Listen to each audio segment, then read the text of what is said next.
হরে কৃষ্ণ। তো আমি আমার ব্লগটা দুপুর থেকে স্টার্ট করছি। দুপুরে রান্না করে ভগবানকে ভোগ লাগিয়ে মেয়েকে খাইয়ে ঘুম পাড়িয়ে দিয়েছি। তো তারপর আমি আবার স্নান করে ফ্রেশ হয়েছি। তো তারপরে আজকে প্রচণ্ড রোদ উঠেছে।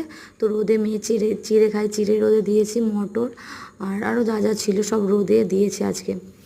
তারপরে আজকে যেহেতু রবিবার, আজকে কিন্তু আমাদের বাড়িতে সাপ্তাহিক নামহাট্য অনুষ্ঠান আছে, তো তার জন্য মটর ভিজানো হয়েছিল।